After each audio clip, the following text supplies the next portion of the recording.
Hello students, welcome to my YouTube channel. जैसे कि हमने अपना प्रीवियस वीडियो में फर्स्ट 10 क्वेश्चंस किए थे सीक्वेंसी सीरीज चैप्टर के एक्सरसाइज 9.1 के। हम फर्स्ट 10 क्वेश्चन कर चुके हैं।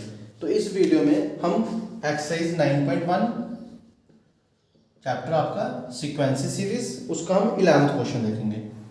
तो स्टूडेंट्स 11th क्वेश्चन क्या है, देखो आप अपनी बुक्स अपने पास रखना और बुक्स के बिना मैथ समझ नहीं आता है, ठीक है। टेक्स्ट बुक अपने पास रखना एनसीईआरटी। तो आपके पास A1 आपको 3 दी है, आपको साथ में AN दी है। nth टर्म आपको बताया था प्रीवियस लेक्चर में। nth टर्म क्या है 3 इंटू AN माइनस 1 प्लस 2, ये आपको nth टर्म दी हुई है, ठीक है। और आपको साथ में बोला हुआ है ये जो nth टर्म है किसके लिए, for all n greater then 1, for all n greater then 1। तो स्टूडेंट्स देखो इन्होंने ये क्यों लिखा हुआ है n ग्रेटर देन 1, क्योंकि 1 के ऊपर दिया हुआ है। अब 1 के ऊपर तो 3 आएगा और 1 से बड़े के लिए हमने ये यूज करना है, ठीक है। क्वेश्चन में लिखा है फाइंड द फर्स्ट 5 टर्म्स, आपको फर्स्ट 5 टर्म्स निकालनी है। तो आप देख सकते हो फर्स्ट टर्म तो आपको ऑलरेडी नोन है। सेकंड टर्म कैसे निकालेंगे, मैंने आपको कल भी बताया था, n को 2 सब्स्टिट्यूट कर देंगे तो आ जाएगा A2 थ्राइस 2 माइनस 1 प्लस 2, कितना आ गया थ्राइस A1 प्लस 2। A1 की वैल्यू डाल दो तो वो कितना आ जाएगा 3 इंटू 3 प्लस 2, और वो कितना आ जाएगा 9 प्लस 2 11, ठीक है। अब आप A3 निकालोगे क्योंकि फर्स्ट 5 टर्म्स निकालनी है, n इज इक्वल टू 3, तो कितना आ जाएगा आपके पास A3, ठीक। इधर क्या आ जाएगा 3। आप देख सकते हो जब 2 है तो 3A1, जब 3 है तो 3A2 प्लस 2, ठीक है। A2 आपने फाइंड किया 11, तो 3 इंटू 11 प्लस 2 कितना आ रहा है 33 प्लस 2 इज इक्वल टू 35। फिर हम करेंगे n इज इक्वल टू 4, तो A4 जब 3 था तो 3A2, जब 4 है तो 3A3, A3 आपने फाइंड किया 35 प्लस 2 और कितना आ गया 105 प्लस 2 इज इक्वल टू 107। फिर जब आप लास्ट टर्म 5 को सब्स्टिट्यूट करोगे तो कितना आ जाएगा A5, जब 5 है तो आ जाएगा thrice A4 plus 2, thrice A4 plus 2, multiply करोगे 3 7 जा 21, तो ये 2 ये 3 प्लस 2, तो आपका आ जाएगा 323। तो आप देख सकते हो मैंने फर्स्ट टर्म मेरे पास ऑलरेडी थी, सेकंड टर्म मैंने फाइंड कर दी, थर्ड मैंने फाइंड कर दी, फोर्थ भी और फिफ्थ भी। तो आपको क्वेश्चन में बोलता है फर्स्ट 5 टर्म्स निकालो सीक्वेंस का। तो हम बोलेंगे इस क्वेश्चन में जो सीक्वेंस है वो क्या है, आपके पास फर्स्ट टर्म 3, फिर 11, फिर 35, फिर 107 और फिर लास्ट में 323, ये आपका सीक्वेंस है।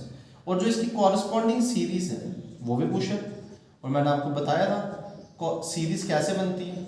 और जो कॉरस्पॉन्डिंग सीरीज है वो क्या होगा, जो इस सीक्वेंस की टर्म्स है इसको प्लस के साइन से ज्वाइन करवा लो, तो ये आपकी क्या बन गई कॉरस्पॉन्डिंग सीरीज, ठीक है। तो ये क्वेश्चन आपका क्वेश्चन नंबर 11। आई होप आपको ये अच्छे से समझ आ गया होगा। तो क्वेश्चन नंबर 11 में हमने सीक्वेंस निकाली और उसकी कॉरस्पॉन्डिंग सीरीज निकाली, ठीक है। अब इसके बाद हम क्वेश्चन नंबर 12 देखते हैं। क्वेश्चन नंबर 12 देखते हैं। तो क्वेश्चन नंबर 12 क्या है, क्वेश्चन नंबर 12 आप अपनी बुक्स पे देख सकते हो। मैंने आपको पहले दिन से बोला है मैं आपको जो सेम क्वेश्चंस है वो मैं आपको खुद से प्रैक्टिस करने के लिए भी दिया करूंगा। तो 11th क्वेश्चन हमारा कंप्लीट हो गया। अब हम क्वेश्चन नंबर 12 देखेंगे। क्वेश्चन नंबर 12 आप अपनी बुक पे देख सकते हो। A1 कितना दिया, A1 दिया -1, ठीक है। और आपको AN कितना दिया, nth term AN-1 upon n, और बोल रहा है n greater than equal to 2। क्या बोल रहा है आपको, n greater than equal to 2। खुद सोचो फर्स्ट टर्म आपको दी हुई है, अब सेकंड टर्म आपको 2 निकालनी है, तो इक्वल टू मतलब 2 और 2 से बड़ा, ठीक है। तो मैं क्या करूँ, मैंने n को डाला 2, n को 2 सब्स्टिट्यूट करते हैं A2 2 माइनस 1 अपॉन n2 डालना, कितना आ गया A1 अपॉन 2। A1 आपने फाइंड किया कितना -1 अपॉन 2, ये आपका आंसर आ गया। फिर मैं n को 3 डालूंगा A3।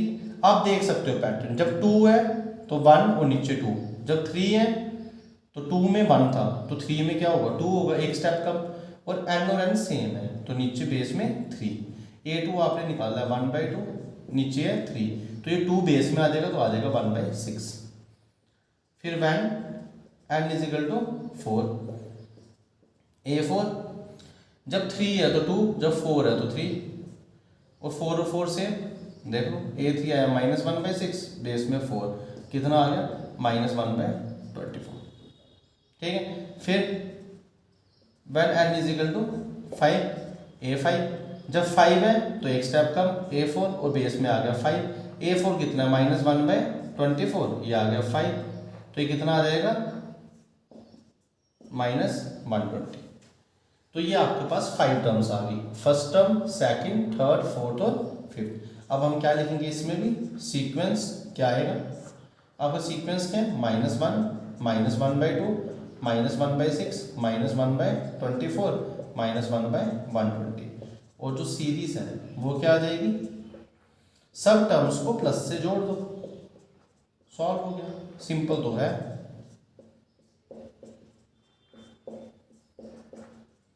तो ये आपकी क्या होगी, सीरीज होगी, और ये आपका क्या हो गया, सीक्वेंस हो गया, ठीक है। और ये हमारा 12th क्वेश्चन भी कंप्लीट हो गया, ठीक है। तो ये आपके 12 क्वेश्चन हो गए। अब एक क्वेश्चन जो मैं आपको करने के लिए दे रहा हूं वो आपका क्वेश्चन नंबर 13 है, वो आपने खुद कर लेना है, ठीक है।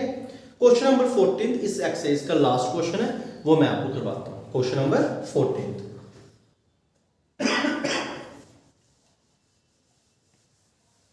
अब आप सोच रहे होंगे सर आधे क्वेश्चन तो खुद दे देते हैं, ठीक है। तो जब तक आप खुद नहीं करोगे तब तक आपसे प्रैक्टिस नहीं हो सकती। जो डिफिकल्ट क्वेश्चन है वो मैं आपको सब करवा दूंगा, जो इजी क्वेश्चंस हैं जो आप कर सकते हो वो मैं आपको दे दूंगा। क्वेश्चन नंबर 14 में क्या दिया है, 1 is equal to a1 is equal to a2, इसका मीनिंग है फर्स्ट टर्म और सेकंड टर्म 1 के इक्वल है, ठीक है। और साथ में क्या दिया है, और आपको एक चीज दी है जो nth टर्म है an, वो कैसे फाइंड कर रहे हैं, an -1 प्लस an -2, ठीक है।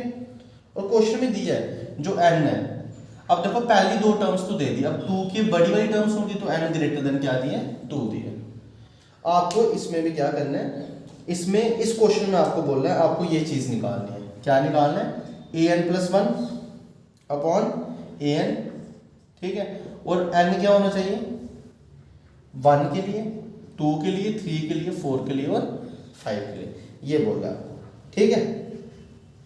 तो देखो जब मैं n 1 डालूंगा तो ये 1 होगा और ये 2 हो जाएगा, तो आपको a2 चाहिए, फिर 2 पे आपको 3 चाहिए, 3 पे आपको 4 चाहिए, 4 पे आपको 5 चाहिए, 5 पे आपको 6 चाहिए, मतलब आपको 6 टर्म्स चाहिए, a6 चाहिए। कैसे पता चला, जब मैं सबसे हाईएस्ट डालूंगा 5 तो ये 6 बन जाएगा, ये 5, तो आपको a6 तक चाहिए, ठीक है। तो आपको 1 और 2 तो दी है, मैं a3 निकालूंगा, a3 कैसे आएगा, 3 में से 1 कम कर दो और 3 में से 2 कम कर दो, तो कितना आ जाएगा, a2 प्लस a1, तो a2 और a1 दोनों 1 + 1 इज इक्वल टू 2। फिर a4, जब a3 है तो 2 1 आएगा, जब 4 है तो 3 2 आएगा, ठीक है। 3 कितना है, ये निकाला 2, और 2 कितना था 1, ये 3 आ गया। फिर a5, जब 4 है तो 3 2, जब 5 है तो 4 3, a4 आपने फाइंड किया 3, a3 कितना है 2, ये 5 आ गया। फिर a6 में आएगा 5 और 4, 5 कितना है 5 और 4 टर्म कितनी है 3, ये 8 आ गया, तो आपको a6 मिल गया, ठीक है। अब मैंने a6 से क्यों निकाला, क्योंकि आपको क्या निकालना है, आपको निकालना है an + 1 upon an at n is equal to 1 2 3 4 5, ये चीज निकालना है, ठीक है। तो मैं बोलूंगा at n is equal to 1 an + 1 upon an। जब आपने 1 सब्स्टिट्यूट किया तो ऊपर बनेगा 2, नीचे बनेगा 1, तो a2 आपके पास है ना 1, और ये आ गया आपका 1 आंसर। फिर जब आपने n इज इक्वल टू किया 2 तो ऊपर बनेगा 3, क्योंकि 1 पे बन रहा है 2 1, अब बनेगा 3 और 2, 3 भी निकालना है आपने और 2 भी निकालना है।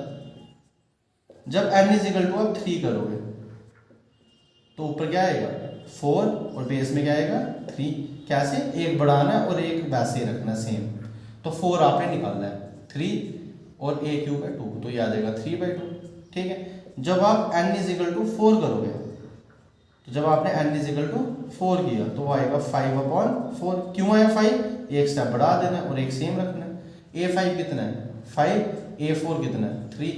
जब आप n इजिकल टू 5 करोगे तो आएगा आपके पास a6/a5। a6 कितना है 8, a5 कितना है 5। तो ये आपके पास टर्म्स आ गए। ठीक है, तो ये आपका क्वेश्चन नंबर 14 हो गया। आपको n इजिकल टू 1 2 3 4 5 इनके लिए फाइंड करने थे। क्लियर है? ठीक है। अब ये जो सीरीज है, इस सीरीज को अगर, ये तो क्वेश्चन नंबर 14 कंप्लीट हो गया। अब एक चीज एक्स्ट्रा बता रहा हूँ, इस सीरीज को अगर आप ध्यान से देखो तो ऐसे बन रही है। First term 1, second term 1, third term कैसे बन रही है, इन दोनों को प्लस करो 2, तो 3 टर्म्स आ गई। फोर्थ कैसे बन रही है, इन दोनों को प्लस करो 3। फिफ्थ कैसे बन रही है, इन दोनों को प्लस करो 5। सिक्स्थ कैसे बन रही है, इन दोनों को प्लस करो 8। सेवंथ कैसे बनेगी, इन दोनों को प्लस करो 13, सो ऑन। तो ये सीरीज है, जो ये वाली सीरीज यही बनती है, चेक कर लो। 1 1 2 2 आया, 3 आया, 5 आया, 8 आया, फिर 13 आएगा। तो ये जो सीरीज है इसको बोलते हैं फिबोनाची सीरीज। इस सीरीज का नाम क्या है, फिबोनाची सीरीज। इस सीरीज का नाम क्या है, फिबोनाची सीरीज। तो ये आपको याद रखनी है। फिबोनाची सीरीज कैसे बनानी है, आपको क्या करना है, पहले 1 लिखना है, फिर 1 लिखना है, फिर दोनों को ऐड करो 2, फिर दोनों को ऐड करो 3, फिर दोनों को ऐड करो 5, फिर दोनों को ऐड करो 8, फिर 13, फिर सो ऑन चलती रहेगी। जो ये सीरीज है इसको बोलते हैं फिबोनाची सीरीज। तो इसके साथ स्टूडेंट्स आपका सीक्वेंस सीरीज का टॉपिक और आपकी ये एक्सरसाइज कंप्लीट होती है। ठीक है, मैं जल्दी से जल्दी हर दिन की एक वीडियो डाल के आपका ये चैप्टर कंप्लीट करूँगा। तो आज संडे है, आज मैंने आपकी ये वीडियो अपलोड कर दी है। तो आप मेरे साथ बने रहिएगा ताकि आपको और भी नोटिफिकेशन आ जाए और आप बाकी चीज़ें भी अच्छे से समझ सकें। Thank you, have a nice day.